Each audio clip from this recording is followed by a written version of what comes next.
Your words are the windows to your subconscious mind. What do I mean by that? The way that we speak, the words that we use, the nuance in our speech says a lot about our thinking, our subconscious minds, our beliefs. And I think that's important because once you can pick up on that, you will get a much better sense of who someone is, how they really feel, than the words that they say on the surface.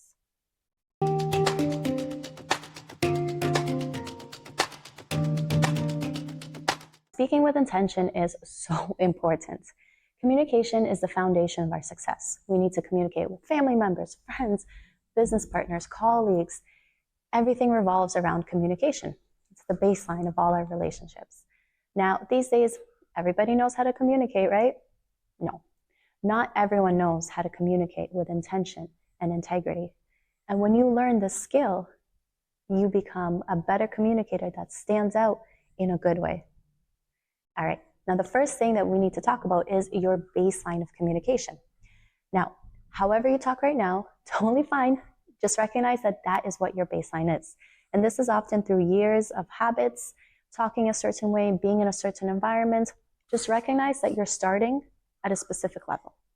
However, if you're looking to make big changes, then you will need to practice and implement the strategies that I teach. When you practice and you get better with time, your baseline will increase significantly higher. Now, the first mindset shift that I'd like you to make is this. Understand that your communication skills matter, for sure. They do. There's no denying that. However, it's also important to understand that the way you communicate does not define who you are. It's only one part of you and your identity. Now, tell me this. Who are you? How would you define yourself? How would you describe yourself? Right? I'll go first. I am a mom. I am an athlete. I am an author. I am an academic. Who we are is a variety of things. There are so many components, like puzzle pieces, coming together to form our unique identities. Communication is just one piece of the puzzle. If there's a bad day, if a presentation doesn't go well, if a meeting doesn't end the way that you wanted, if you pitch and don't get that offer, it doesn't define you, and it's not the end of you. Because in every situation, we either learn from it, we grow from it, or we get the outcome we wanted. Let's say your goal is to become a better communicator and speak up and voice your opinion and share your insights in team meetings. You have a lot of skills, you have a lot of valuable ideas. Now it's time to share them. Amazing. You can't expect yourself to go from a fear of speaking up in meetings to leading an entire meeting overnight. That's a little bit too hard. That's a little bit too scary. That's outside of our comfort zone, which can make us panic, which can make us feel overwhelmed, which can make us shut down, give up, and walk away from the idea entirely. And that's not what I want for you. So set a reasonable expectation for yourself of what you can practice. So if your goal is to speak up in the team meeting, make it a point to speak up once every meeting for the next 2 weeks, for the next month. Once you start doing that consistently, and that's the trick, doing it consistently, once you do it consistently and you do it enough times, sometimes even 2-3 times, you'll see that it's not as hard as you originally anticipated. And once you reach that point, that's when you up it one more time. It's the following through that will not only develop your skills, but will build your trust with yourself because you said you were going to do it and you did it. And it'll build your confidence in yourself and your skills. So it's important to start identifying what your thoughts are and what your beliefs are about yourself and around specific types of communication. Now, here's what I mean by this. If your goal is to become a better speaker in a public setting, so think team meetings, presentations, any sort of speaking events, that's a very specific type of communication, right? It's putting yourself out there. It's speaking in front of a crowd. It's being vulnerable. Now, you need to start considering what your beliefs are around this topic. Do you think that you are a good speaker? Do you think that you're capable of becoming a good speaker? Do you think people like you are able to speak well? Do you think that others will judge you if you change and become a better speaker?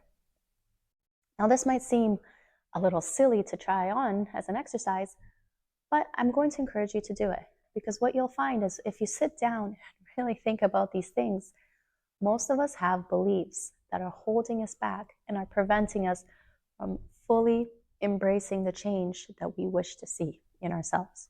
So it's important to start identifying what your beliefs are and what your thoughts are, so we can start shifting them, working on them, changing them to work for us.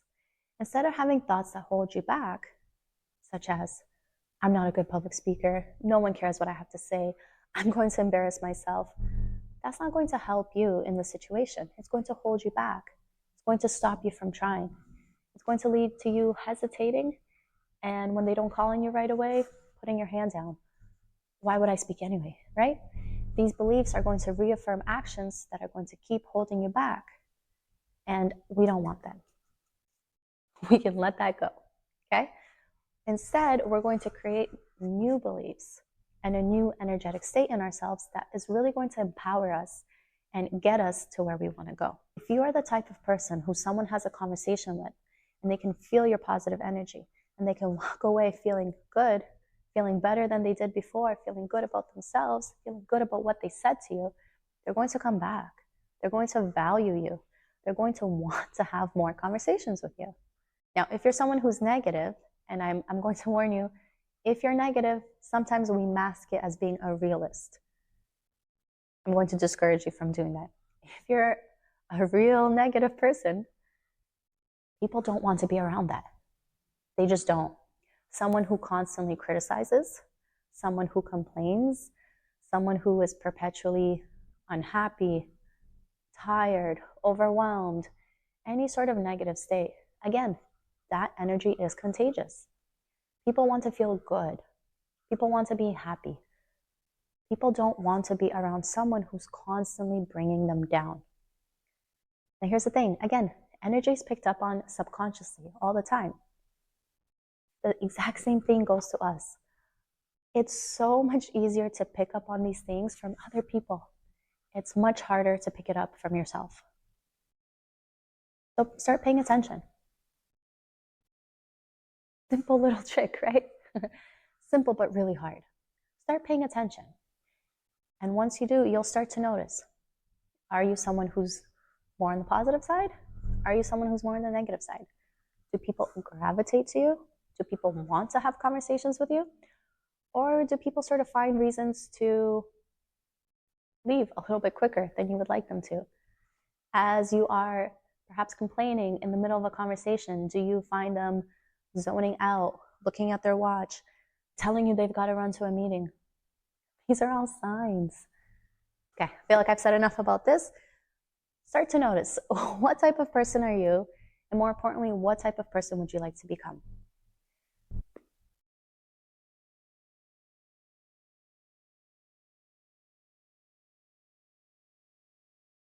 The third mindset shift we're going to talk about is understanding that this will take time. Now, becoming a better communicator, becoming an intentional communicator, becoming better at anything takes a little bit of time.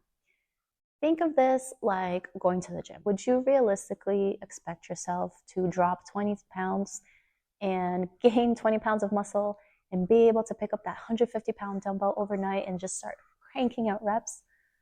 No, most of us wouldn't, because it's unrealistic. And you have to build up the muscle to get to that point. You can try, but it will be very hard.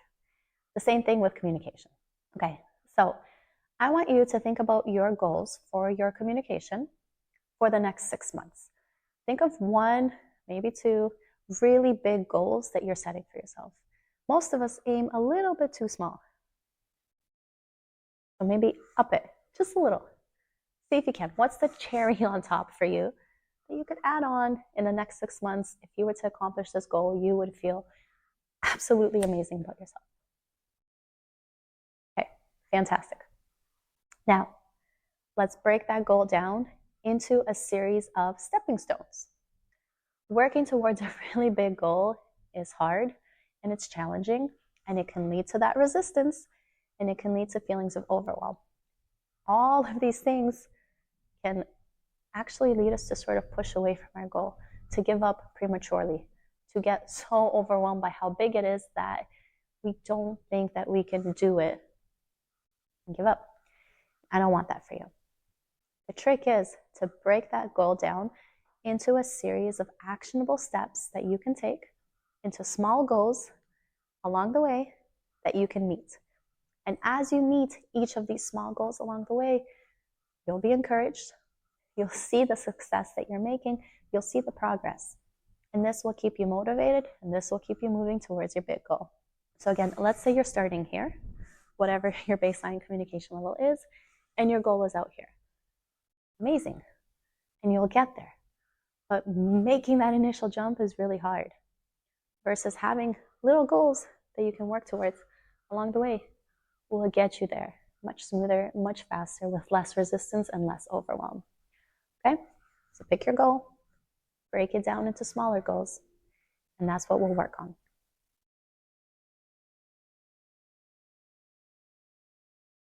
Okay, the next mindset shift we need to talk about is this.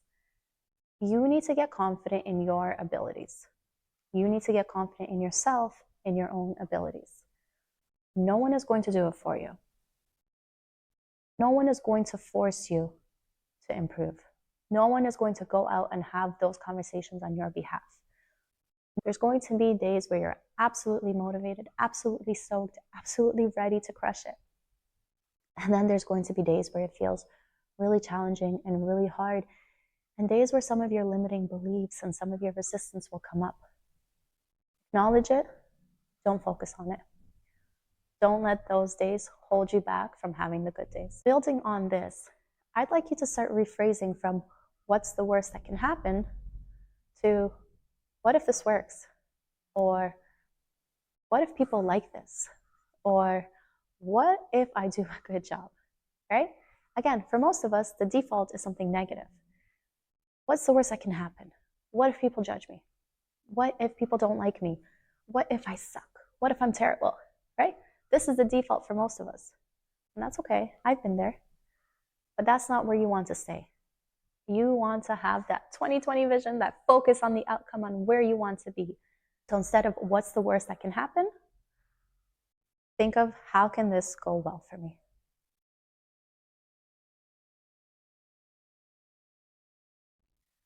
Here's an exercise I'd like you to try.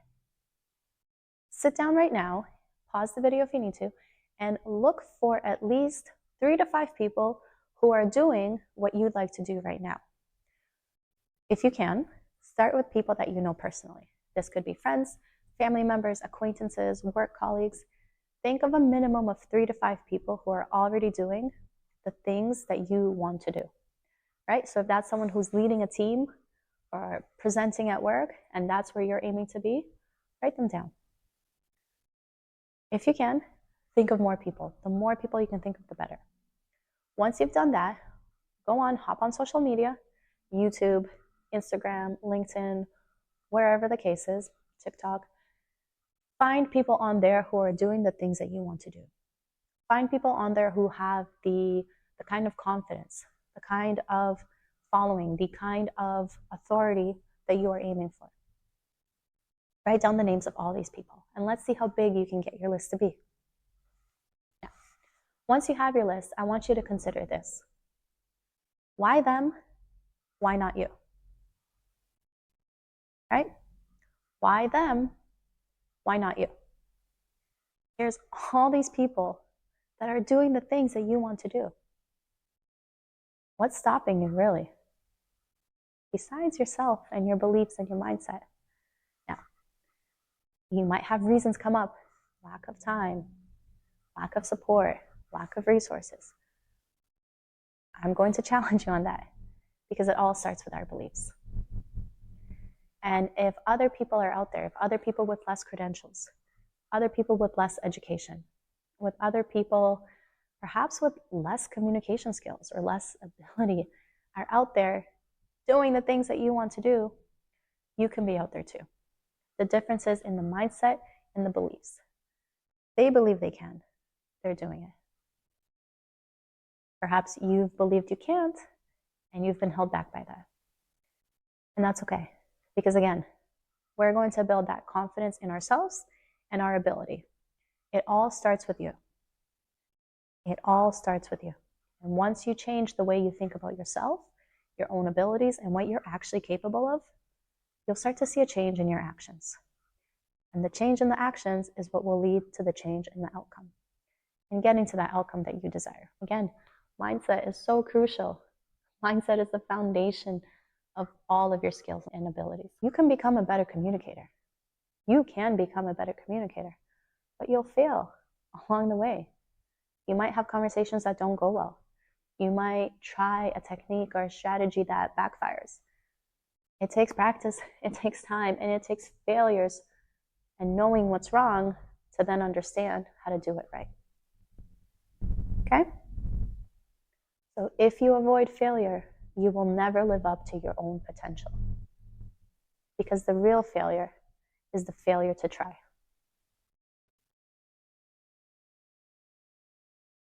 Next mindset shift, becoming friends with feedback. Now, here's what I mean. Often we have a fear of getting feedback. We have a fear of feedback because we think that it points out our flaws. It points out the things that are wrong with us. It points out the things that we didn't do well. But here's the thing. It might be temporarily embarrassing, just a little bit, to get feedback. Consider this though. Is it more embarrassing to get feedback, implement it, and then actually improve and get better? Or is it more embarrassing for people to see a mistake that you're making, not say anything, and let you keep making that mistake over and over and over? What would you rather be embarrassed by? Some quick feedback or making the same mistake repeatedly, right? For most of us, we want to improve. We want to get better. The fact that you're here tells me that you want to get better. So then we need to become friends with feedback. Now, the caveat to making friends with feedback is being selective with who you ask for feedback. Because here's the thing. Everybody has an opinion on everything. Everybody will have an opinion on you. Everyone will have an opinion on how you did because everybody has different preferences. Everyone has different tastes. Everyone has different opinions. That's just facts. But as you get better, as you define what your definition of success looks like, how you want to be there, it becomes important that you get feedback from people who are at your level or higher. Because often, people who haven't accomplished the things that you want to accomplish don't have really good feedback for how to get there. Same thing goes for your communication feedback. Again, when you're starting out, when you're practicing, when you're establishing that baseline and getting comfortable with the tips, fantastic. As you progress, start to be selective with who you get feedback from. A lot of us hold ourselves back out of fear of judgment. We think that we function a certain way, we speak a certain way, and stepping outside of that will lead to people judging us. Here's the thing. Whatever your baseline is, odds are someone has already judged you for it. That's the reality. How many people have you judged automatically without even considering, without being malicious? Just people judge.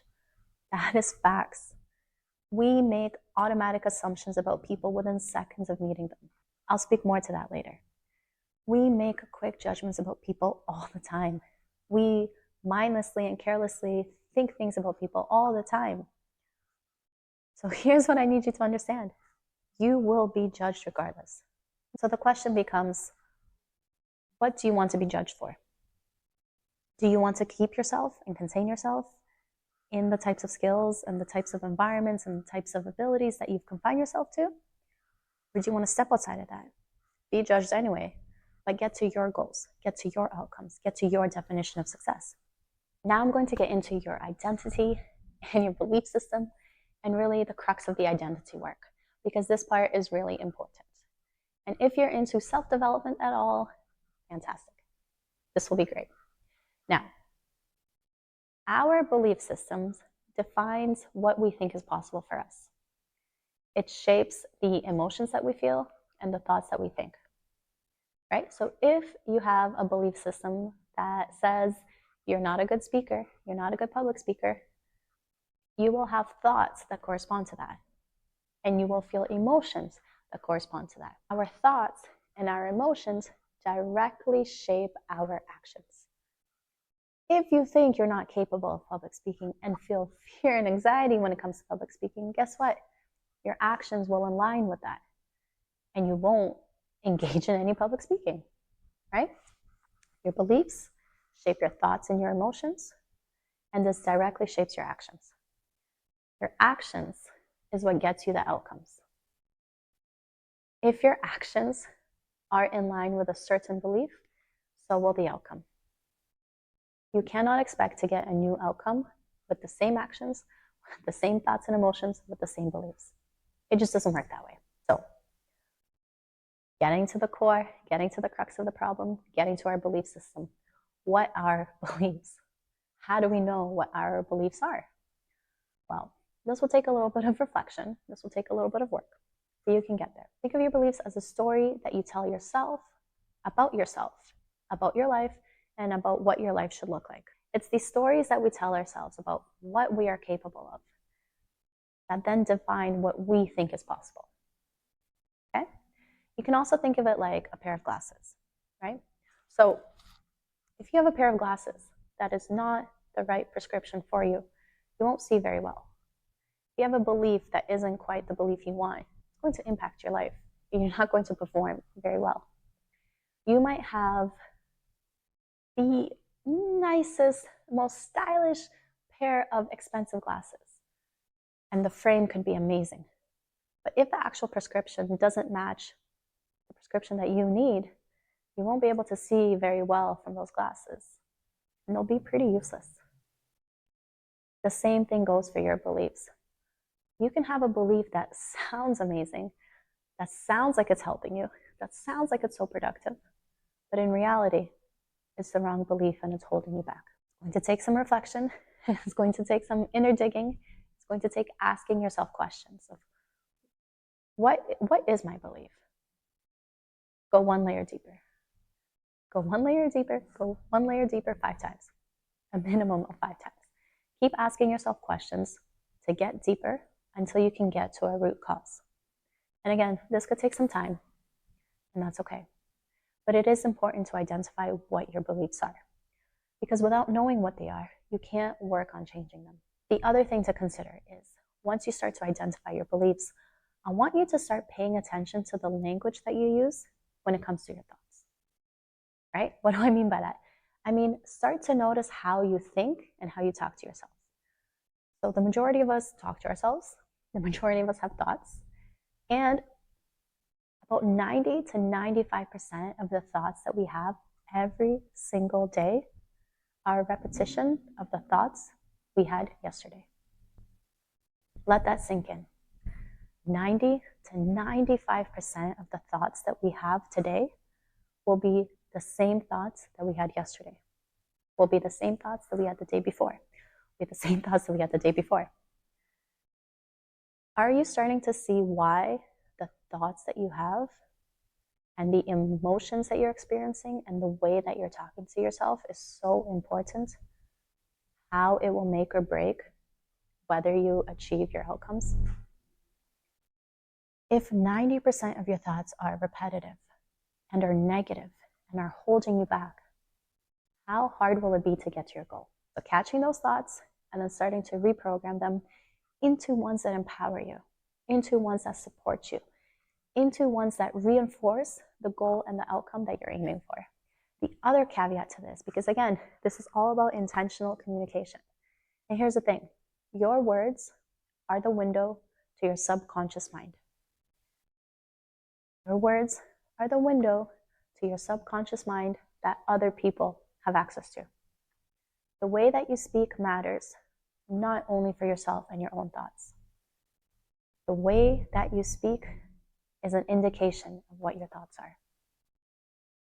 And this is where we get into intentional communication. So, if you have a belief that you're not a good speaker and your thoughts reinforce that belief, when you are in a conversation with the other person, you will unintentionally use language that shows that belief, that gives clues to what your beliefs are. This is the difference between, let's say you're talking to a colleague and your colleague is working on a project. Now imagine you ask how the project's going and the colleague says, oh, it's really hard. Now imagine instead the colleague says, oh, I'm failing, I'm miserable, I'm struggling. Minor shift in the language. Can you feel the difference? Can you pick up on the indication? This is hard. It's very detached. It's a fact. They're not embodying, they're not thinking of themselves as failing. The project is hard. They are working on it. They are experiencing some hardship. They're going to continue working. They're going to persevere. There's that detachment. I'm failing at this. I'm struggling. That's getting at their beliefs. That's getting at the fact that they are taking this personally. They think they cannot handle this, right? Minor shifts in language make a massive difference in how you are perceived by others. So start to be mindful of what your thoughts are and how your thoughts are coming across to other people.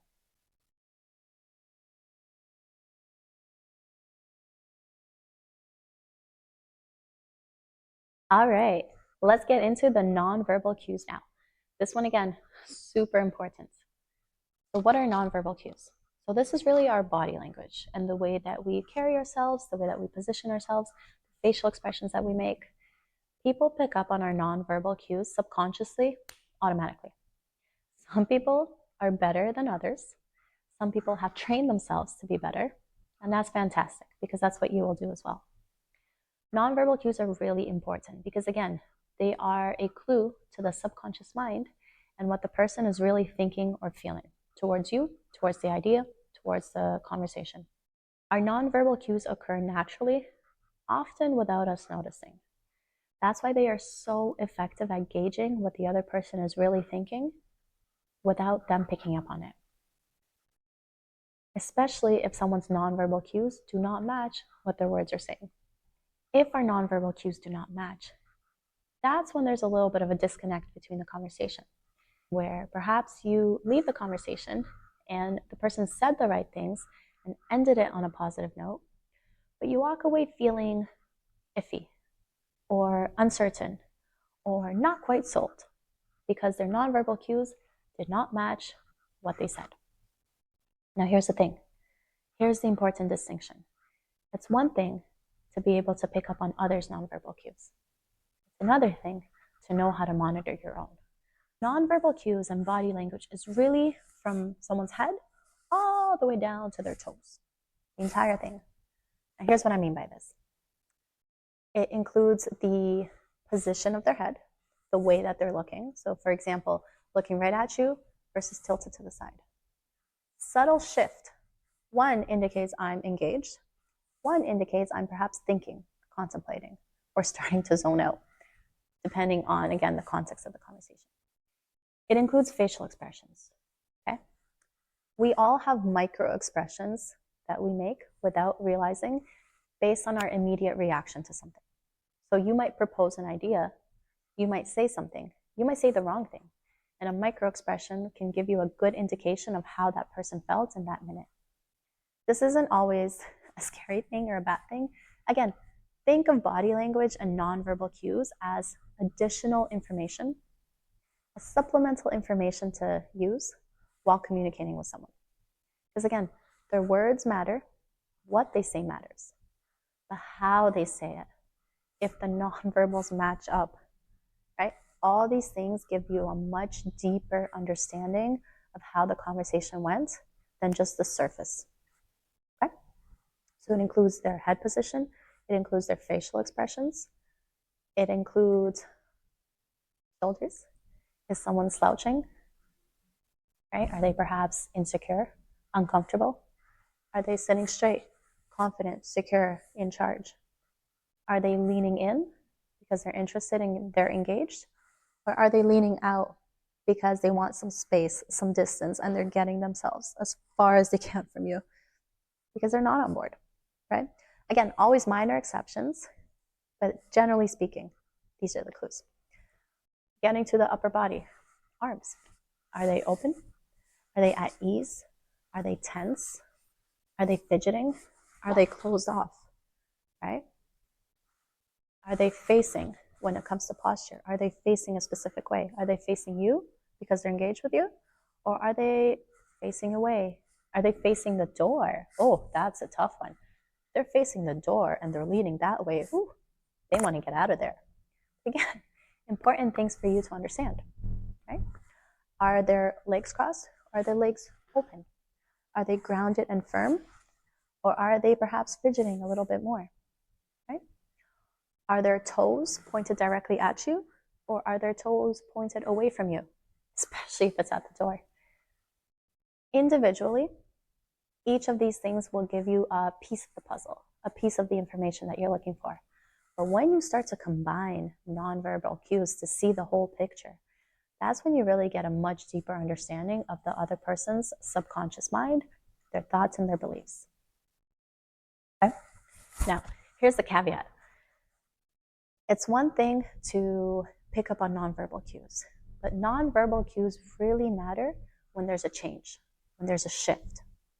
So imagine that we're having a conversation, right? I have open body language. I am engaged. I'm looking at you. My feet are grounded. I'm secure. This is a good conversation. I'm leaning in. I'm engaged. It's going well. And then you pitch an idea. All of a sudden, you notice a change. I lean back. I cross. Maybe I even cross my arms. Maybe I even shift towards the door. What does that tell you, right? First of all, that there's a change in my demeanor. That means that there's a change in how I'm thinking about or processing and reacting to what you just said. And the fact that I went from open to closed lets you know I'm probably not on board.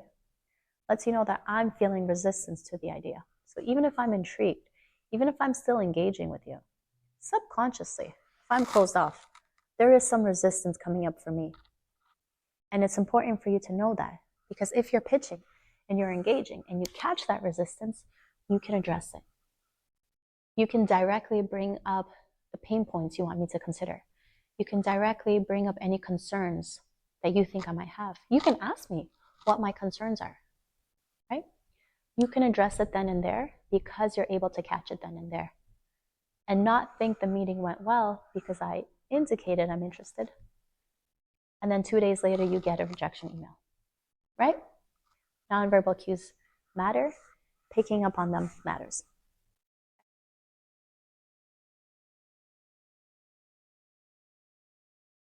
The other side of the coin when it comes to nonverbal cues is learning to monitor your own, right? So just like other people have body language that changes in the middle of a conversation, so do we. And our body language says a lot about our own thoughts and our own beliefs. The same way that our thoughts shape our language. Our thoughts shape our body language as well.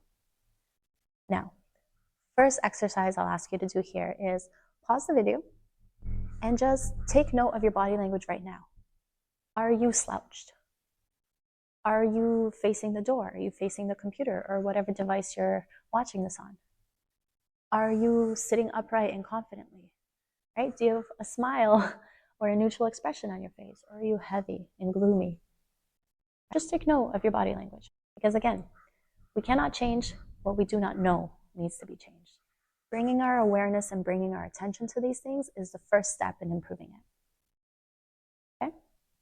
Now, the next exercise I'd like you to try is recording a video. Record a video of yourself doing something mundane, such as working at your laptop or your computer, or scrolling your phone or something that either your family would see a lot or that your colleagues would see a lot. Now here's the thing. What we think our body language looks like is usually not what it actually looks like, especially if this is the first time that we are sort of auditing our own body language. Now, if that is really hard to do, that's okay. Ask a friend, a family member, a trusted colleague, someone really who you trust, to spontaneously record you working when you don't expect it. Because you'll be in your natural habitat, you'll be in your natural state, you'll be in your natural sort of default body language in that moment. And that is what you need to watch. That is what you need to evaluate to audit your own body language to begin with. Okay? What message are your nonverbal cues projecting to others?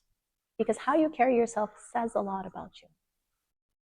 Now, once you establish what your baseline is, that's when you can start being intentional with changing it. That's when you can pick one thing, maybe two, if you're brave. Picking too many things at once is overwhelming, it's hard, it's cognitively demanding, it's taxing. It's hard to remember to be straight, to put your shoulders back, and to lean back, to lean in, to smile, to do this. Do I look crazy? A little bit, because it's too much going on, right? Pick one thing, start with one thing, make it a habit. Make it a habit to keep practicing that one thing until it becomes your new norm. Okay? Once it is so much easier and it's almost the norm for you to sit straight all the time, that's when you add in the next step. Okay? You want this to be your new baseline, right? So consistently throughout the course, we're building on your baseline. We're elevating your baseline a little bit at a time to get you towards that goal that you want. When someone first sees you, the first thing that they'll start to pick up on is your energy and your body language, right? Again, your expression, how you carry yourself, all these things make a difference. Okay, now, the last component to this is what do you do once you start monitoring your body language? Great question. I'm glad you asked. What you do is you monitor and you change when you notice. And here's the thing, it takes time to break a habit and it takes time to build a new habit. And that's fine because again, there is no perfection and we anticipate failure. So we anticipate that we will try our best and we will monitor our nonverbal cues. And sometimes we might forget and we might slack off and we might slouch. But then you catch yourself. It might be in the middle of a conversation. It might be in the middle of a presentation. It might be in the middle of a team meeting. Who cares? You catch yourself and you readjust. Now, if you feel awkward, if someone is talking to you and in the middle of the conversation you realize, oh, my body language, it might feel weird to just bolt upright and like readjust. So then you use a transition, right? You sort of break it down, do it a little bit smoother. It might be, oh, my body language, right? So you might check something in your notes, right? Just disrupt the behavior. Check something in your notes. Have a sip of water. Double check if there's something on the floor, right? Anything that can be a little bit more natural to disrupt your behavior and come back into a more confident state or whichever state you're going for with your nonverbal cues, right? If you catch yourself, disrupt the pattern, come back into it the way that you intended. Okay?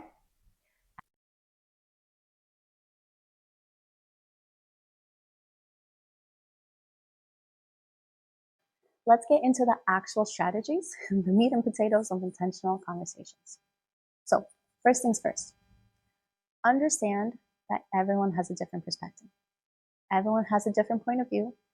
Everyone has had their own unique experiences that has shaped their outlook on life, on the situation. Have you ever noticed why perhaps something could happen in public and someone reacts in a way that's completely different than what you would do? Perhaps you're in line at the store and someone drops a carton of eggs and it breaks. One person might be very calm, might go get an associate, might help clean up. Another person might freak out and throw a storm and blame the person closest to them. Why? Why do we react in different ways to the same situation? Well, because we all have different perspectives, different experiences, and different beliefs. Okay? So first strategy, understanding that how you see a situation, how you approach a conversation is not the same way someone else does. So if there's a problem or if there's a situation, a solution that might seem obvious to you is not necessarily a solution that's obvious to someone else. So don't make any assumptions about the situation and don't make any assumptions about someone's perspective. Again, coming from a place of being non-judgmental. If there is a situation where someone is making a case, a claim, a suggestion that's not the way that you would do it, be open-minded. Ask questions. Engage with them. Don't just dismiss them. Now, I know it might seem hard and you might say, Christina, I don't have time to engage with everyone. Okay, I understand. Pick and choose your battles. Okay? But when you learn to come from a place of not being judgmental, of a place of being open-minded, of not having assumptions, that's when your conversations will start to shift. And that's when you'll notice a shift as well. Because no one likes to be accused, and no one likes to be told that they're wrong. So coming at it open-minded and even asking one follow-up question of like, oh, that's an interesting perspective. Why do you recommend that? That can give you so much more insight into someone's rationale than just telling them that they're wrong outright. Okay, second strategy we need to talk about. Your delivery is your responsibility. When it comes to intentional communication, when it comes to communication in general, what you say and how you say it is your responsibility. If you say something and there's a miscommunication, if the other person didn't understand your point, you cannot blame them. Often we hear people say, that's not how I meant it, or I had good intentions, or you just don't get it, you just don't get me. It's not their job to. It's your job to communicate well. It's your job to be able to express yourself in a way that matches what your thoughts are, what your beliefs are, what you want to express. Okay? So if there's ever any miscommunication, don't jump to blame. Don't jump to judgment. Don't get mad. Stay calm, stay open-minded, and ask clarifying questions. Now, what do I mean by this? If there's a miscommunication, just ask them, hey, that's not how I intended to say that. How did you interpret what I said? Okay? Asking them a simple question, letting them know that, hey, there's been a miscommunication. That's not the way I intended for that to be received. Let's back up. Let's reset. Can I try again? Right? Being open and honest will take you further than getting mad or placing blame or trying to correct yourself from a place of being right. The rule of thumb for intentional communication. If you don't like it done to you, then other people definitely don't like when you do it to them. Third strategy for intentional communication is to learn to ask better questions. And this goes hand in hand with being open-minded. So the quality of the questions that we ask determines the types of answers that we get. So starting with asking open-ended questions. This will give the other person much more room to play with to actually try and get their message across. Okay? Now, here's the thing. Whatever answer you get is usually not the answer that you're looking for. There's usually something deeper that you're looking for, something a little bit under the surface. And that's where you can ask follow-up questions in layers until you're able to get to the root cause. Now again, this involves asking open-ended questions, listening, asking intentional follow-up questions so that the other person is able to communicate and express themselves and feels safe and comfortable doing so. Now, the trick to this is doing this in a way that makes sense and is matching up to what they're saying. Okay? You have to ask follow-up questions that make sense and that match what they're saying. Now, what do I mean by this? Well, if someone gives you an answer and you're just throwing out follow-up questions, it's going to feel like an interrogation. It's going to feel like you're interrogating them, like you're not even listening, like you're just trying to get to the root without understanding them. Nobody likes that. Nobody likes how that feels. And it's not going to go well. People are going to shut down and they're not going to want to engage and follow up and answer your questions. Right? So that's where listening comes in, right? Ask an open-ended question. Give them the time and the space to communicate. Listen. Listen to what they say. Don't interrupt. Don't jump in. Don't start formulating your response while they're still talking. Let them finish. Then ask an appropriate follow-up question based on what they're saying. If you do this right, if you do this successfully multiple times, you'll start to get to the root cause or the root issue that you can then help address, fix, solve together. This ties right into the next strategy. Learn to become a better listener. So whenever you're listening, I need you to learn to listen, to understand the other person, and not to respond. So consider this. How often, when someone is talking, do you start to formulate a response mid-sentence, right? They might still be talking. They're not complete with their thought, but you're already thinking. The wheels are already turning of, what can I say? When can I jump in, right? Often we look for that break in their speech to jump in and give our point of view, right? To interject, to interrupt. We need to learn to stop that, to become a better active listener. who allows the other person to completely complete their thought, right? To formulate their thought, to get through it. Once you learn to become a better active listener, people will notice. So instead of people feeling like they're being cut off, they're being interrupted, that they can't really finish their thoughts because you're taking over the conversation, they'll start to notice and they'll start to feel that you are someone who's easy to talk to. You're someone who understands them. You're someone who builds connections with them, right? And these are all really good things. These are things that we're aiming for. So when someone is done speaking, give it a pause. Give it a pause, give it a moment, give them that second to make sure that they're done. Because sometimes what you'll find is when you give them the pause, they'll continue. They'll interpret it as a safe space to continue with their thought and to add in additional detail. Right? And that's what we want. That's how we build the connection. That's how we have good conversations. That's how we get to know someone on a deeper level. Now, when it comes to active listening in a team setting, there's a little bit of nuance that starts to get involved.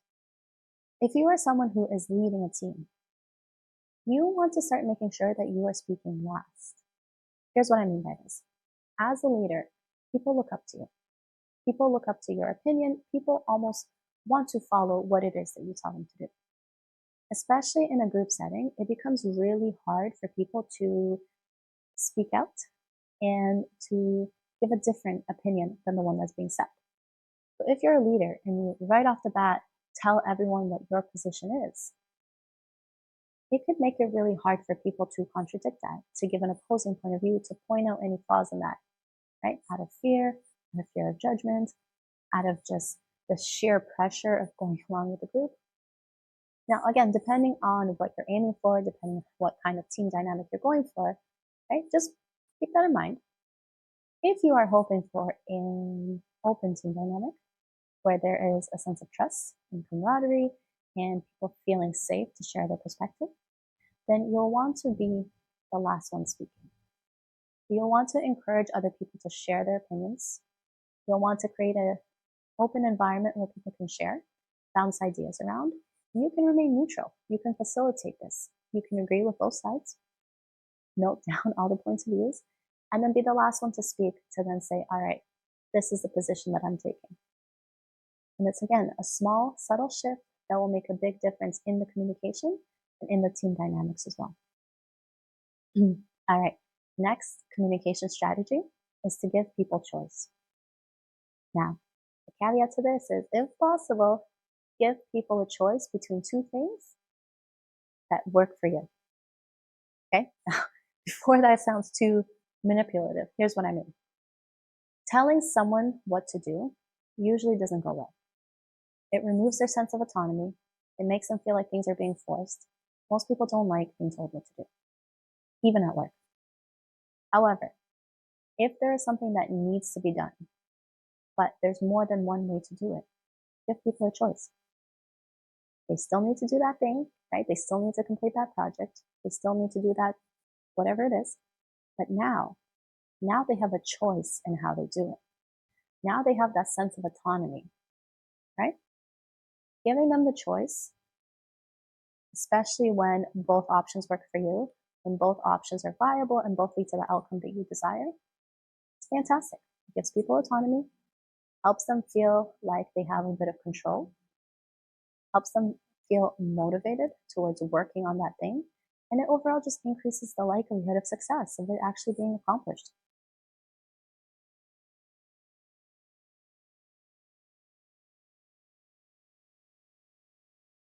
So when there is different relationship dynamics, especially team dynamics at work, people look up to the leader.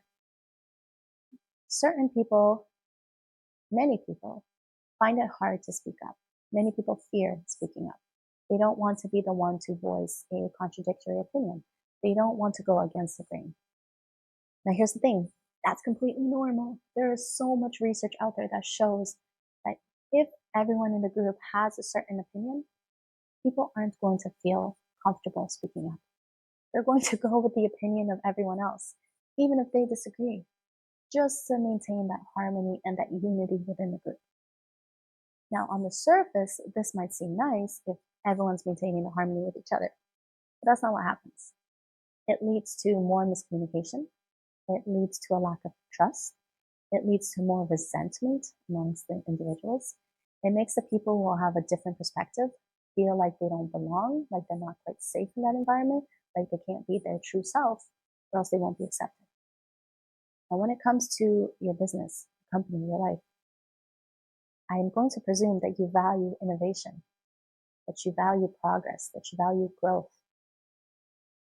These things are very hard to do when a team doesn't foster safety and inclusion and trust. So, how to create psychological safety? Well, encourage different perspectives. Matter of fact, ask for different perspectives. If you're having a meeting, make it a point to ask everyone their points, their point of view, their perspective, but in a way where you're not going around the table. Because the more people that say the same thing, the harder it becomes for someone to speak up. You can ask for differing opinions in a way that creates safety. So instead of asking who disagrees, because again, it becomes very hard to be the one person who says, I disagree. Ask for it in a way that's still safe. Can anyone think of how this might fail? Can anyone think of a potential flaw to this? Can anyone think of a different point of view that we haven't considered yet? That creates a very safe place for someone to speak up and be like, hey, we haven't thought about this. And then those people add so much value. And you walk away feeling good that they brought the value to the team. Win-win-win for everyone. Another way to create psychological safety is to remain neutral until the end. And this again is in line with the earlier point that we talked about. There's this idea of letting people speak their mind and not feel obligated to conform to what you believe or what you think is the right option. So it's asking for diverging opinions, asking for points of views you haven't considered, asking if anyone has a different perspective, again, in a way that encourages still adding value. If you're dismissing points that you disagree with in a very rude way, for lack of a better word, your team is going to stop bringing up those points because the fear of being dismissed will be much stronger than the potential value and the potential benefit of adding to the team dynamic. You can say things respectfully and still disagree. You can respect the value that people are trying to bring without being dismissive. Final tip for intentional communication strategies is this: increase your vocabulary. In addition to increasing your vocabulary, start to pay attention to the types of media, the types of information, the types of conversations that you're consuming. Now, here's the thing. A lot of us speak out of habit, and a lot of us speak with the words that we're used to. Increasing your vocabulary with words that make sense, that are applicable to your life, to your context, and to just increase your vocabulary so that you have a bigger repertoire of words to choose from so that you can express yourself appropriately. And this goes back to the point of there are so many different ways to say the exact same thing, but the nuance is in the details. The meaning is in the details that we use, in the words that we choose. Having more words at your disposal means that you're more likely to pick the right one for the context and for the meaning that you intend.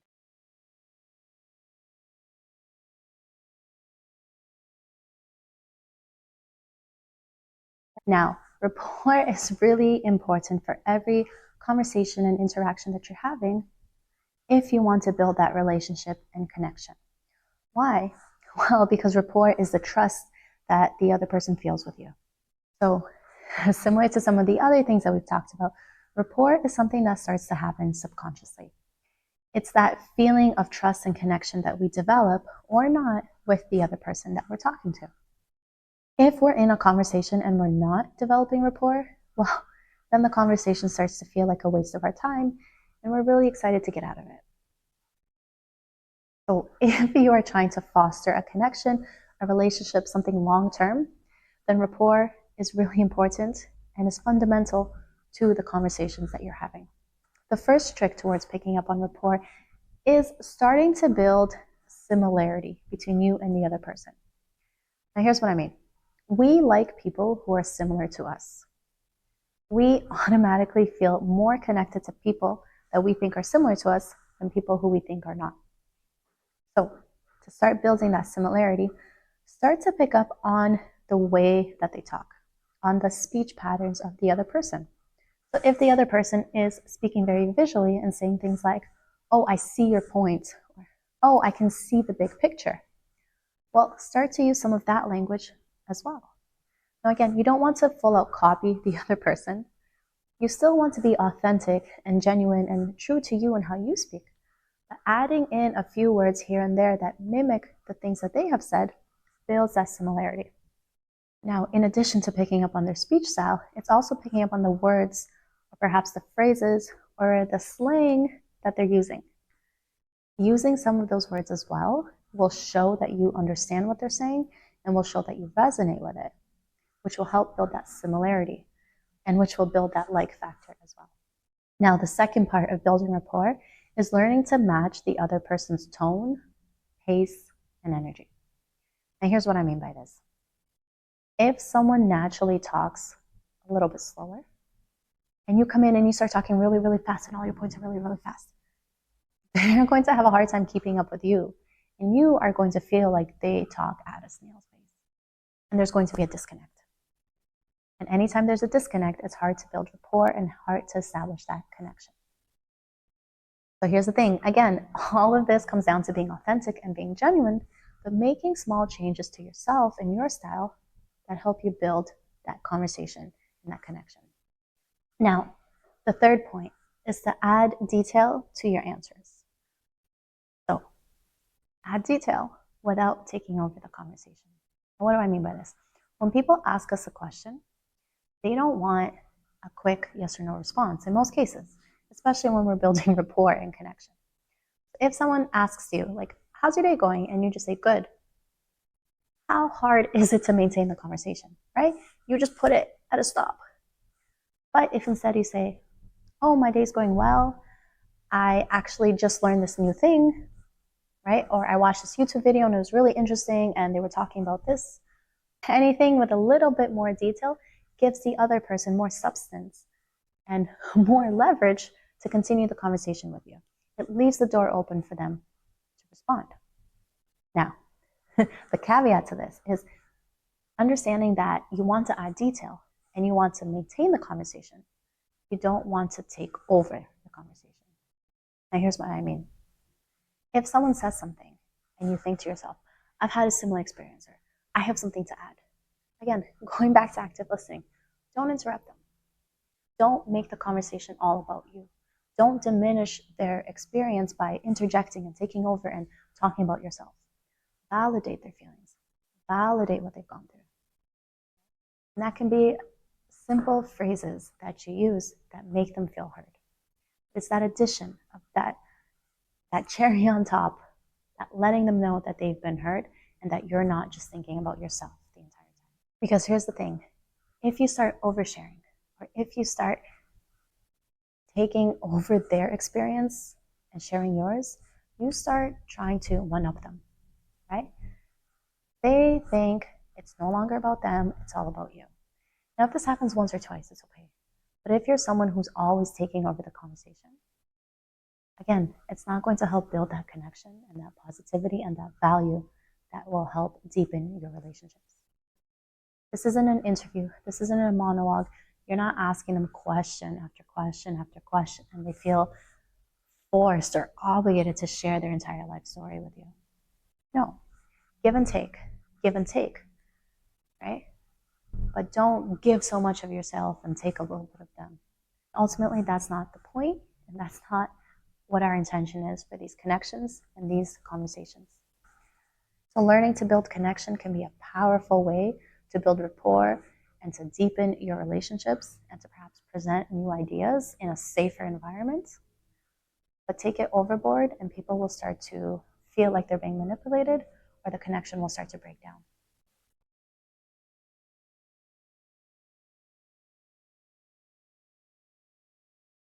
Let's get into some practical strategies for everyday conversations, as well as tips that can be applied for presentations, meetings, things like that. So sometimes As much as we have talked about intention up until this point, sometimes your delivery really does matter a little bit more than your intention, right? So everything we've talked about up until now still applies. But sometimes, if you're just too boring, if you're just too monotone, people will space out, even if you have good intentions, even if you're minding your words, even if you're doing all the other things. Let's get into some things about the way that you speak in terms of things that you can shift and change that are outside the scope of your words. Now, the first thing that I'm talking about is your pace. So, your pace is how fast you talk. As I mentioned earlier, some people naturally speak slower. Sometimes they think slower, sometimes they speak slower to really emphasize their point, and some people speak really, really fast all the time, all the time, all the time. Even if they're in a meeting, even if they're in a conversation, I can't even talk that fast. Some people speak slow, some people speak fast. That's your pace. Now, often when we're speaking, we need variety in our pace. If we're talking fast the entire time, it becomes really hard for people to keep up with us. If we're talking slow the entire time, people get bored. They get bored. So we need a variety in our pace. And the thing is, this is great for conversations and presentations as well. Anytime you want to emphasize something, you should slow down. So, for example, politicians are often taught to slow down and to take a break after every 3 to 4 words to emphasize their point and to let people keep up with what they're saying. Now, I'm not saying you need to be that extreme, but I am saying to start intentionally adding variety and slowing down for the things that you think are important or that you'd really like to emphasize for other people. For example, imagine I spoke like this for the entire module without slowing down and everything was equally paced. Then nothing would be important, nothing would be of value, and everything would just be monotone to you after a while, right? Having a consistent pace becomes hard to process after a while. And it also starts to lose meaning. And again, when we're adding value to conversations, we want to make sure that our meaning is received well. The next thing that we're going to talk about is your volume. Again, great for presentations, great for conversations. So if you're having a one-on-one conversation, your volume will be a little bit more closer to your baseline and won't fluctuate as much, right? So think about yourself when you speak to someone. We tend to be pretty serious, pretty monotone. We might go up a little bit for something exciting, come back down if we're stressed or if something bothers us. But generally speaking, we have a smaller range. If you are presenting, you need to have a lot more volume and a lot more range in your volume. Because again, if someone is speaking at the same volume consistently, that's when you run the risk of becoming monotone. So let's say you're leading a team meeting and you're speaking consistently at the same pace, then you're going to be monotone and robotic, and your team is going to zone out and lose interest, even if what you're talking about is really important. So that's where you can start to play around with emphasizing things a little bit louder, getting quieter to really make the point. Speaking a little bit faster when it's not quite as important, and then slowing down when it is. Okay? So then you can start to combine the things and stack them on top of each other as you continue to learn. Volume also says a lot about you, your confidence, and again, body language and intention. So imagine you're presenting, or you're leading a meeting, or you're speaking in a meeting. If your volume is quiet, it can come off as lacking confidence. It can come off as being insecure or uncertain. So sometimes adding a bit of volume when you talk, especially in a team setting or a group setting or a presentation, emphasizes your confidence and your assurance and that you know what you're talking about. The next thing is your intonation. And your intonation, your tone, is really the emotion that you're conveying. Now, your tone makes your message more impactful because you're infusing it with emotion. If you're speaking, sort of again, going at a pace, going alternating volume, but you're not infusing that emotion, people are going to feel disconnected with your message. Think of the most influential speakers or some of the best TED Talks or your favorite podcasts. They infuse emotion into their message and their stories and their meaning. It's the emotion that draws you in and that builds that connection with the group, with the crowd, with the other person. So your tone makes your message more impactful, more important, and more relatable. Now here's the thing. Your tone and the emotion that you're using needs to match the message that you want to deliver. So for example, if you're giving your coworker feedback that they did something really well, your tone should match that. The emotion that you want them to feel should match that. You should be perhaps kind, warm, could emphasize it, could be a little bit more bubbly. Imagine instead you were very quiet and very monotone. You did very well on that project. I'm actually very proud of you. Does that match at all? The other person will be left confused and wondering, what was that? Are they okay? Right? Imagine instead someone started yelling at you. You did a great job. Okay, thanks. No, because they don't match and there's a disconnect. So whenever you're infusing your emotion, right? You want to evoke a certain emotion in the other person, but the emotion that you're invoking in yourself should also match the message and the meaning that you want to convey. Because again, how you speak and how you deliver the information matters.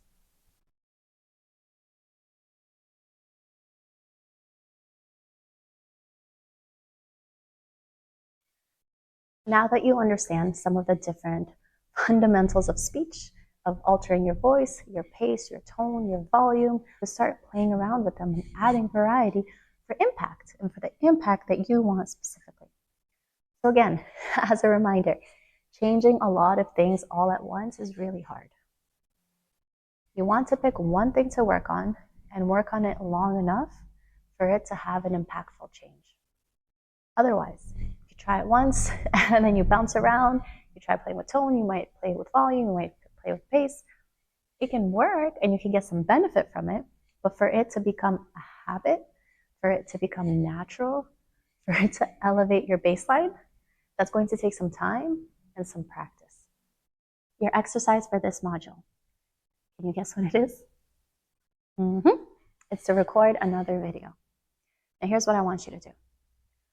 I want you to record a video, 1 minute to 2 minutes this time, of yourself telling a story or recounting an event, something that happened. It could be as simple as every single thing you did today since you woke up. It could be describing your favorite movie or your favorite show. It could be teaching something about your favorite hobby. Anything at all. Set up your phone, press record. Don't overanalyze yourself. Just speak naturally the way you would if you were talking to a friend and telling them this story, this thing that happened to you. Then, once you have recorded it, again, no judgment, right? We always want to establish what our natural baseline is because that's what other people see, right? So if we're faking it, we're not giving ourselves a realistic gauge of where we are and what we need to improve on, right? So once you've done that, watch it back and notice what jumps out at you the most. How is your pace? How is your volume? Are you using pauses effectively? Are you using enough variety, right? What jumps out at you? Start with one thing. Work on that one thing. And again, if you need to schedule in a time, let's say every Monday for 5 minutes where you're going to record yourself talking, and then track your progress. Continue to monitor yourself, continue to try, continue to practice these things, and track yourself. Because by now, as you've learned all of these different strategies and techniques, now you can start implementing them. Now you can start practicing. And then a week, 2 weeks, 2 months from now, you can go back and you can watch that baseline video you made and see the transformation that has occurred. All right, let's get into some tips for presenting and how to handle different aspects of presentations. So first things first, a lot of people always wonder, should I memorize my presentation or should I just wing it? My answer, neither. When you memorize a presentation, you often run the risk of sounding monotone. And memorizing it means that you rely on being in the flow of your script. And if an audience member asks a question, if there's a technical glitch, if something goes wrong, it can disrupt that. And it can be really hard to get back into the memorization aspect and recall where you were and what you were saying. Now, in addition, memorization, just like reading notes or reading a prompter, it's not the best way to go about it because there's no connection with the audience. Someone who's reading notes, someone who is memorizing, they're sort of in their own world and focus on themselves and delivering the words on the paper, right? There's no connection with the audience. You might look up at the audience momentarily, but the audience is watching you read the entire time. There's no engagement. It's not going to make for an effective presentation. Now, that may not be what you want to hear, and I understand that. So here's my advice. In addition to not memorizing and not reading slides, please don't read the PowerPoint presentation, the slide deck, the bullet points that you have made for yourself. They are there to supplement what you are saying for the audience's benefit. They are not there for you. Okay? The presentation that you make is a supplement to benefit the audience. It is not there as a crutch for you. All right? The bullet points or the things that you add can be a great reminder for what comes next, but they are not there for you to read. Now, here's the thing. When you speak, when you are reading out loud, it's actually much slower than how fast the audience can read in their head. So if you're someone who tends to read the slides, you're losing the audience's interest because by the time you've said it, they've already read it. Now, here's the thing. I don't recommend memorizing word for word the entire presentation. I don't recommend reading. I don't recommend winging it and relying on the slides. I think there's a happy medium. For someone who is perhaps feeling more nervous, for someone who is feeling like they need some kind of support in order to speak in front of a group of people, my recommendation to you will be to memorize the presentation, but hear me out. Memorize the main points of the presentation. Not word for word, not the entire script. Memorize the main points for each presentation. Okay, that's the first part. Know what you want to say and what point you want to make for each slide, for each part of your presentation. Okay? Once you have that down, now this is the important part. This is the major caveat. Once you have that down, practice your presentation out of order. Here's what I mean. Pick a slide, start from there, get to the end. Pick a different slide, start from there, get to the end. Being able to pick up where you are, look at any slide and know exactly what comes next and what you need to say is the key to being able to present well. Because here's the thing. Presentations need to be, sure, formal in some setting. I have an academic background where we would have department presentations talking about our research that were quite on the formal side, what it felt like. But good presentations are always engaging. They're engaging the audience. But if an audience member asks you a question, or if something happens, if you lose your train of thought, you need to be able to pick up wherever you are and continue on with the presentation. And that is really hard to do if you're relying on notes. And that is really hard to do if you've memorized word for word. The good presentations are always engaging. They have a variety of movement that occurs, right? It could be talking with your arms a little bit more. It's making eye contact, gauging the audience, incorporating the things that we talked about, your pace, your tone, your expressions, right? It's incorporating body language, emphasizing key points and giving the audience a moment to process what you said, right? It's perhaps walking around on the stage or in the room to gauge different parts of the audience, right? Depending on how large the audience is. All of these things require practice, sure. All of these things require confidence, sure. All of these things will not happen if you're relying on staying in one spot, reading your notes or reading a script. And if you are so focused on recalling what comes next because you memorize it word for word, there's not enough brain power to process the presentation, deliver the script that you memorized, and engage with it. Okay. Now let's get into everyone's favorite topic, how to handle your nerves. Whew, now there's a few different things that you can do, okay? Some of it you can do before the presentation, some of it leading up to the presentation, some of it during the presentation, okay? So let's break it down. As you are starting to prep for the presentation, you're starting to feel like some nerves already settle in. Few things to do. Number one, practice, practice, practice. Record yourself practicing, watch it back, give yourself feedback. Ask someone you trust for feedback. Right? Feedback is your friend. Feedback will help you get better. Okay. Number two, practice under realistic conditions, as realistic as you can get them.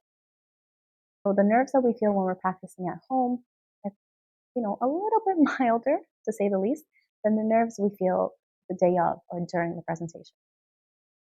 So to mimic those nerves, one thing that you can do is drink caffeine or drink, a cup of coffee or something to give you a little bit of those jitters. And under those jitters, practice the presentation. That mimics the sort of realistic nerves a little bit closer. The other thing you can start doing is practicing in front of a live audience. And this will give you really good, almost prep for the real thing. Often, when it comes to presentations, we have a fear of judgment and we have a fear of feedback. And again, we're going to make feedback our friend. And so we're going to embrace the feedback and we're going to get the feedback from other people first, right? Get that feedback jitter out of the way so that for the day of the presentation, you feel better. Now, fear of judgment, again, people are going to judge you regardless, right? Focus on the process. Focus on the ways that you have improved so that you can be proud of yourself and the presentation you've delivered, regardless of how it goes. Again, we always prep and hope and aim for the best outcome, but then we're also ready for the worst outcome. One thing you can actually do is just continuously record yourself. It can even be an audio note on your phone. Just record yourself practicing. The fact that it's recording will put a little bit of added pressure on you. And then you can listen back to the recording for feedback without getting too overwhelmed with your nonverbals, your cues, whatever else can throw you off. Listening to the audio can be a great place to start. To start making those changes, to add the variety, to add the intonation, to shift some of your word choices around. Now, when it comes to the presentation itself, right before the presentation and the first few minutes of the presentation is usually the most nerve-wracking. The first thing I'd like you to do is just acknowledge that. The nerves are going to hit. That's just a fact. Pretty much everyone feels that. That's another fact. There's nothing wrong with you. There's nothing special. Like there's nothing different about you if you feel nervous. Okay? Yeah. Having rehearsed your opening line many, many times will come in handy. Having your script at least semi-memorized for the introduction will come in handy. Because when your nerves are the highest in that first couple minutes, that's when you may find yourself stumbling, stuttering, blanking, freezing, being uncertain, getting flustered, maybe getting a little flushed like I do. And that's okay because you just have to push through it and recognize that the first few minutes are the hardest. Okay? So instead, mindset shift, just understand that it will happen. Brace yourself that it will happen and just push through it. Now, having your presentation memorized in the beginning could be a good way to sort of get through that. And I know we've talked about building that connection with the audience, but if you need that added push, get you through that initial sort of surge of nervousness, you can have a little bit more of it memorized. You can have the entire, let's say, first slide memorized, so you can just get through it, right? And then you can start to loosen up, build that connection, talk to the audience. Now, if you're in the middle of the presentation and you keep feeling nervous, that's okay. Focus on the things that you can control. One way to do that is by keeping your lower body still so that you eliminate any sort of fidgeting or movement in your lower body and instead focus on your upper body. Your arm movements, your hand movements, your facial expressions, your delivery.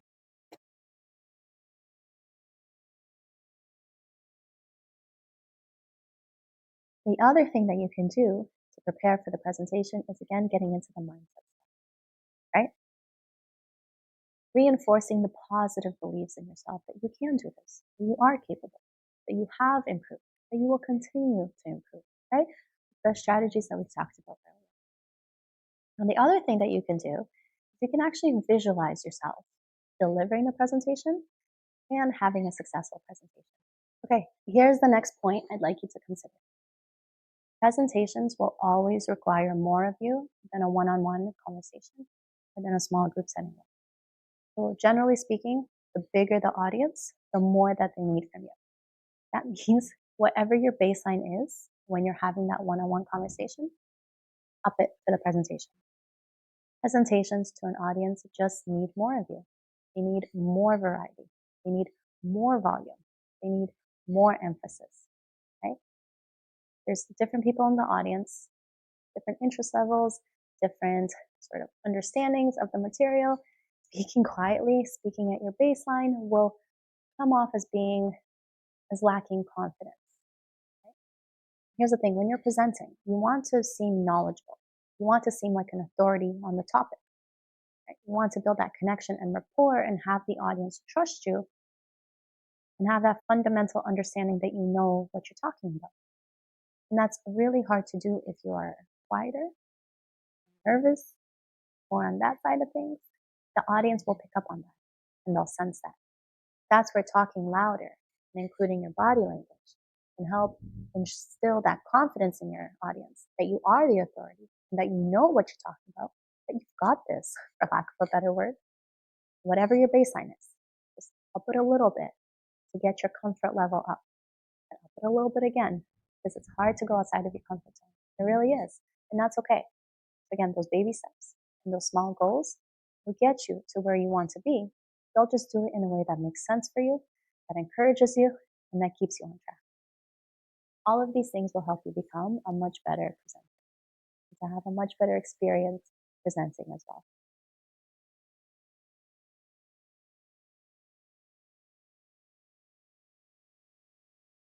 All right, let's get into how to have hard conversations effectively. Now, here's the thing. Most people avoid hard conversations. They're hard for a reason. It could be out of fear. It could be out of, again, fear of judgment. It could be out of not wanting to disrupt whatever balance is currently in the relationship. Whatever the case, it doesn't matter. Because you can't afford to avoid the hard conversations. Avoiding the hard conversations lets the issue fester. It lets the issue continue and often to build. It can lead to resentment. It can lead to less trust. It can lead to more miscommunication. All around negative outcomes that you just don't want for yourself, for your relationships, for your business. Now here's the thing. The hard conversations will need to happen. They will. And you can either have the hard conversation earlier, or you can let it fester and get worse, and then have the hard conversation out of necessity when there's no other options, okay? Which one's easier? So, before having a hard conversation, there's two things you need to do. So first, you need to get yourself into the right mindset. So first, understanding that hard conversations are hard for both of you. Not just you as the person bringing it up, but for the other person. Because often, as the person bringing it up or as the person initiating the conversation, it leads to the other person feeling attacked or criticized or getting on the defensive. And that makes the conversation harder, right? Counterintuitive, but it's okay. Understanding that when the conversation starts, it may be rocky at the beginning. That's okay, because with certain strategies, you can push through and get to a successful resolution. Number two, understanding as you're getting ready that neither of you is right and neither of you is wrong. If you're going into a hard conversation with the mindset of, I'm right, they're wrong, and I'm going to show them why, you've already lost. The conversation is not going to go well. So understanding that you need to embrace being able to speak with neutrality, being able to focus on facts, being open-minded, without placing blame, without pointing fingers, without making the other person feel like it is entirely their fault. So, number 2, once you've sort of taken some time to reflect on how the situation got to where it is, and again, from a neutral point of view, because odds are, if there's a situation that requires a hard conversation, there's something both parties likely did wrong, right? So no one is to blame. We're not going to place blame, but we're going to be neutral in examining what the perspective could be from your point of view, from the other person's point of view, what the facts in the middle are. Once we have braced ourselves with how we will pose neutral questions, with what the facts are of the situation, with any potential blame that we have in the situation, then go ahead and pick the right time to have a conversation. Sometimes we work ourselves up and we say, okay, I'm ready. I'm going to have this conversation now. And that doesn't always work well for the other person. That can actually make it worse depending on what the other person's situation is at that moment that you choose to have the conversation. So instead, picking the right time could mean waiting for an opportunity where you see that they are available. They're not rushed. They're not in the middle of something. They're not about to finish the workday. Picking a time where you know the other person is available. This can also mean setting a meeting in advance if you need to, if that helps you ensure that you have the time blocked out for the both of you.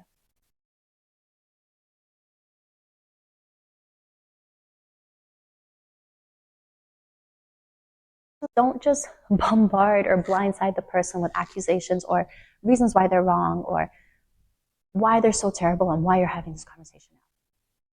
Set the stage first. Explain what the issue is. Explain what the misunderstanding perhaps was. This is where it's a great opportunity to provide the facts of the situation. And again, keeping them as neutral as possible, where this is what occurred, where an objective third party could agree with that and not your own opinion of why they're wrong. So when you first start the conversation, automatically the other person is likely to feel attacked and is going to get defensive. Now, as you're setting the stage, this is the perfect opportunity to ease some of that defensiveness, to ease some of that tension by acknowledging your own part in the situation. Now, this doesn't necessarily mean placing blame on yourself, but again, keeping to facts, acknowledging what you may have done that may have been misunderstood by them. Offer that information objectively in a way that is open for communication. So, acknowledging your role in the situation will help them get less defensive and will help them see that you're open to communicating. You're not there placing blame. You're not there pointing fingers. You're there willing to communicate and get to a solution. Okay? So that's the third part. Setting the stage, letting them know what the issue is, letting them know your role in it, and then focusing on the outcome that you would like the both of you to agree on. This is important because hard conversations are hard and can get heated and emotions can get in the way. Having that goal, that outcome that you can focus on will keep you grounded and will keep you focused. Because if things start getting out of hand, you can reel it back in and emphasize the goal and how it's mutually beneficial, how the goal can benefit both of you or however many parties are involved. And that's why it's important to focus on the goal rather than on the feelings or the emotions of the moment. So once you've gotten into the right headspace, you've picked the right time, you've initiated the conversation, you've set the stage, you've presented the facts, and now you have proposed an outcome. Now is the point where you ask for their perspective and when you listen to their perspective and what they have to say. Now, this is very important because, again, the other person is very likely to feel attacked, to feel judged, to feel criticized, to be on the defensive. Asking for their perspective and actually listening validates their point of view. Now, here's the thing. They might say something that you disagree with. They might say something that triggers you. They might say something that you think is completely wrong or out of scope or that you took a completely different way. That's okay. Because again, as you're getting ready for the conversation, you're going to be ready for those moments. You're going to understand that emotions come up. And sometimes people say things that they don't necessarily mean in the middle of a hard conversation. Now, I'm not saying that's right, but I'm saying that's something that can happen and you need to be ready for it. So listen to what they have to say. Ask open-ended questions and ask follow-up questions. This is the point of the hard conversation. It's to understand where the miscommunication is occurring. It's to understand where the fundamental differences are, where the different priorities are, where the disconnect is, so that you can get on the same page and align with the outcome. Again, remain non-judgmental to the best of your ability. Remain neutral and calm. Even if you're feeling triggered, even if you're feeling angry, even if you're feeling hurt, do your best to stay calm, to ask follow-up questions, and to give them a respectful space to vent, to give their point of view. Once you have understood what their perspective is, once you're able to identify where the miscommunication or the mismatch in priorities is, that's where you can start to refocus on the outcomes that you're working towards. That's where you can then start to point out where, hey, it seems to me that you prioritize this, while for me, the priority is this. When the priority is this for you, it makes it really hard for me to do this. In order for us to get to the outcome, how can we compromise on this? What do you think would be the ideal solution? I think this is what I would like to see. Does that resonate with you? Right? Coming at it from a respectful place, coming at it from recognizing that there's fundamental differences here, and getting, again, to the outcome that's going to benefit both of you. Okay? So to recap, before having any hard conversation, get yourself into the right headspace. Again, neither of you is right, neither of you is wrong. If you're right and they're wrong, if they're right and you're wrong, you've both lost. The conversation won't go well. Anticipate hard moments, anticipate them being on the defense, anticipate emotions. Pick the right time, set the context. Explain to them why you're having this conversation and what the fundamental issue is, where the disconnect happened, what the facts are of the case. Explain why this is important to you and ask for their perspective, right? Listen, ask follow-up questions, engage respectfully, and focus on the outcome. Always come back to the outcome that is mutually beneficial. Having that type of structure and going into it with that mindset will help make hard conversations feel more guided, more structured, and feel a little bit easier for you as the one initiating them. Try not to take it personally, because that will then result in you and your own emotions running high.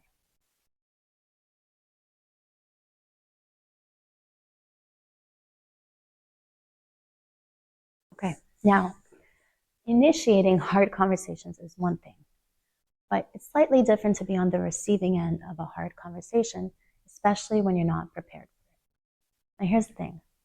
Often people let resentment, let these frustrations, let these things build up, and then jump into the hard conversations. That's not optimal, and that's not always the best way, but as someone on the receiving end of a hard conversation, it can lead to you feeling attacked. It can be a surprise, it can be unexpected, it can completely throw you off. So here's the thing. If that happens, the number one thing that you need to do is remain calm. Remain calm and remain respectful, as hard as that is. Because when the other person lets these frustrations build up, they get into a very negative state. They get very worked up. And then they jump into these conversations expecting you to resist, expecting you not to be on board with what they're saying, expecting a fight, expecting it to be hard. If you're able to remain calm, if you're able to listen to them, listen to their perspective, listen to their points, and remain respectful, even if you disagree. Again, you can disagree, but disagree respectfully. Once they see that you're not reacting, you're not overreacting, you're not being negative, you're not fighting them on it, they will automatically start to calm down. They will feel like they have been heard. They will feel like they made their point came across. And then once they're able to get over that initial frustration, and they will be much more open to having a conversation with you, particularly as they're the ones that open the door for that. So first things first, Remain calm, remain respectful, let them get their point out, even if you disagree. Once that has happened, now is the perfect time to ask questions. Clarify miscommunications. So same thing as being the one initiating the conversation. Even when you're on the other end, you want to ask good questions. You want to go layers deeper to get to the root of the problem.